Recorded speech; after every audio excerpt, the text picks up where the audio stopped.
오늘날의 가발은 대부분의 사람들이 진짜 자신의 머리인 것처럼 보이기 위해서 최대한 티를 내지 않으려는 것이 보통이죠.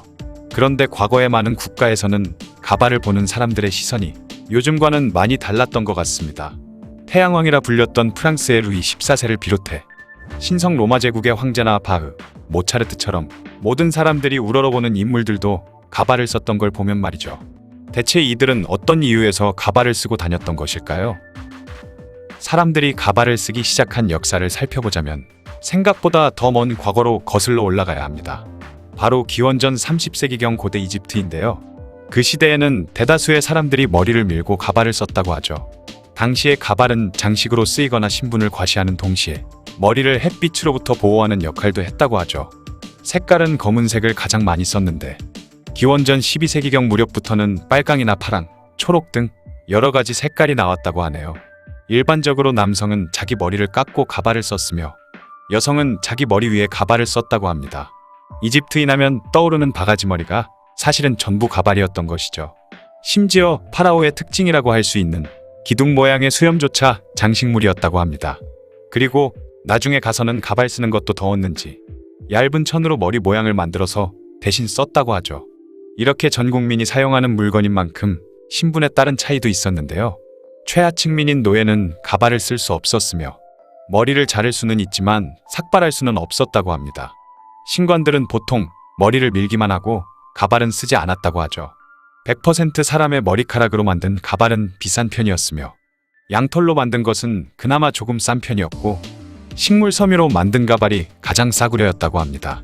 소득에 따라 자연스럽게 자신에게 맞는 가격대의 가발을 사서 썼기 때문에 가발만 보고도 그 사람의 신분을 어느 정도 짐작할 수 있었다고 하죠.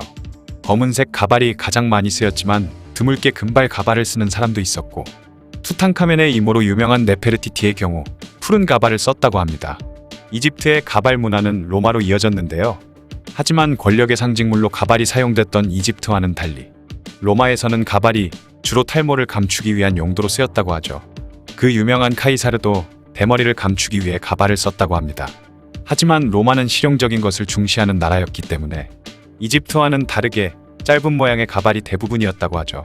정복전쟁을 자주 일으키는 로마에서 긴 가발은 거추장스럽기 짝이 없는 물건이었기 때문이었습니다.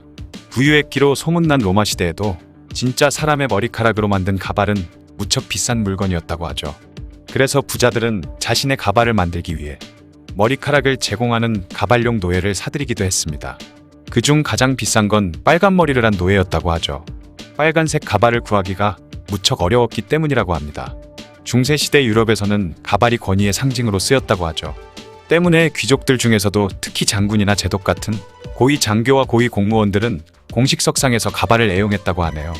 옛날 유럽 인물들의 초상화를 보면 어지간한 군주나 정치인, 군인 등의 귀족들은 대부분이 풍성한 가발을 착용하고 있는 것을 볼 수 있죠. 특히 태양왕이라 불리었던 프랑스의 루이 14세는 크고 아름다운 가발을 써서 전 유럽의 주목을 받았기 때문에 프리드리히 1세 등 후대의 다른 나라 군주들 또한 루이 14세의 절대적인 권위를 빌리고 싶은 마음에 그의 것과 매우 비슷한 모양의 가발을 많이 썼다고 합니다. 또한 바흐나 모차르트 같은 음악가들도 가발을 사용했는데 당시 그들이 썼을 것으로 묘사되는 가발의 모양을 보면 흰색 머리카락에 웨이브를 주고 묶어서 롤처럼 돌돌 말린 모양이 유행했던 것으로 짐작되죠. 이런 모습은 마치 푸들이나 양처럼 보이기도 합니다. 대표적인 예가 바로 핸델의 초상화인데요. 지금 현대인의 기준으로 보면 정말 오묘하다고 볼 수 있는 헤어스타일이기 때문에 대체 저런 머리가 뭐가 좋다고 한 거지? 라는 생각이 들 수도 있습니다. 당시에는 가발이 대부분 수공업으로 만들어졌기 때문에 그만큼 가격도 굉장히 비쌀 수밖에 없었죠. 때문에 가발 도둑이 극성을 부렸다고 합니다. 가발을 훔치는 방법도 여러 가지였다고 하는데 가장 흔하게 쓰였던 방법은 어린아이를 큰 바구니에 실은 뒤 그 위를 천으로 가린 후에 여성이 바구니를 들고 목표물의 옆을 지나가죠. 그리고 가발 쓴 사람의 바로 옆을 지나치는 순간 바구니 위에 있던 아이가 가발을 낚아챘다고 합니다. 이런 수법의 절도 범죄가 워낙 극성을 부려서 당시 가발 쓴 사람들은 바구니를 머리에 올려둔 여인이 다가오면 기겁을 하면서 얼른 피하기 일쑤였다고 하죠. 군인들도 흰머리 가발을 쓰는 사람이 굉장히 많았다고 하는데요. 그것은 해군도 예외가 아니었는데 해군 병사들의 경우 이 가발 때문에 고생을 많이 했다고 합니다. 당시 유행했던 흰색 가발을 하얗게 만드는 재료가 바로 밀가루였는데 자는 동안 배에 있는 쥐들이 그 밀가루를 다 파먹어 버렸기 때문이죠. 돈이 없어서 가발을 사지 못하는 사람들의 경우에는 자신의 머리에 밀가루를 뿌려 흰색을 냈다고 하죠. 역사 고증이 잘 된 서양 영상물들을 보면 워낙 가발에 밀가루를 덕지덕지 쳐발라서 그런지 출연 인물들의 머릿결이 퍼석퍼석한 경우가 많은 것으로 봤을 때 그 당시 사람들의 머릿결도 별다르지 않았을 것으로 보입니다. 게다가 올백 모양과 포니테일 머리 모양은 만들기가 워낙 어려워서 한번 한 사람은 길게는 몇 달을 그대로 놔두는 경우가 많았기 때문에 머리 위에 있던 밀가루가 땀과 머리카락, 기름 등과 반응해 썩거나 쥐가 한밤중에 파먹으러 달려드는 바람에 고통을 겪어야 했는데요. 심지어는 머리에 이가 들끓는 바람에 피부병이 생기기도 했습니다. 현재에도 영국이나 몇몇 영연방 국가의 판사와 변호사들은 하얀 말총 모양의 가발을 쓰고 있는 경우가 있죠. 그것이 그들 나름의 자부심이라고 여기는 사람도 있지만 분위기에 휩쓸려 같이 가발을 쓰게 된 법조인들 중에서는 몇백만 원씩 나가는 가발을 거추장스럽게 여기는 사람들도 있어서 논란이 되고 있다고 합니다. 그런 역사에 대해서 어느 정도 잘 알고 있는 같은 유럽 문화권에서마저 여태까지 그런 가발을 쓰는 것은 조금 우스꽝스럽다는 반응이 많죠. 그나마 2008년부터 형사재판을 제외한 다른 재판에서는 변호사들이 가발을 착용하지 않아도 되는 걸로 바뀌었는데 변호사가 아닌 판사는 형사재판이 아니더라도 가발을 써야 한다고 하네요. 우리나라의 경우는 삼국사기에서부터 가발을 사용한 기록을 볼 수 있다고 하죠. 그 당시에는 가발을 달이라는 이름으로 불렀는데 신라 성덕왕이나 경문왕 시절 당나라에 사신을 보낼 때 다리를 예물로 가져갔다는 기록이 나옵니다. 고구려 고분벽화 중 여인도의 머리 모양을 보면 고구려에서도 다리를 이용했던 것으로 짐작되죠. 조선 영정조 때는 가채가 크게 유행했는데 당시에 있었던 가발은 모두 사람의 머리카락을 일일이 손으로 만들어야 했기에 값이 엄청나게 비쌌습니다. 때문에 나중에는 국법으로 가채를 금지했다고 하죠.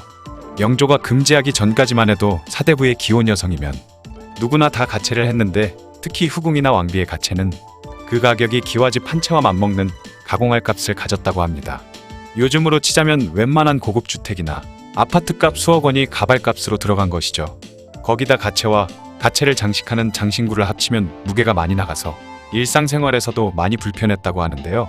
이와 관련해서 전해져 내려오는 이야기도 있는데 정말 실화인지는 알 수 없지만 어느 집안에 13살 된 며느리가 가채를 한 채로 앉아있다가 시아버지가 오자 인사를 하기 위해 일어서다가 가채의 무게 때문에 목이 부러져 즉사했다는 안타까운 내용이라고 하죠. 지금까지 옛날 사람들이 우스꽝스러운 가발을 쓴 이유에 대해 알아봤습니다. 영상을 봐주셔서 감사합니다. 더 재미있고 유익한 영상으로 다시 찾아뵙겠습니다. 구독과 좋아요 꾹 눌러주시고 댓글도 부탁드려요.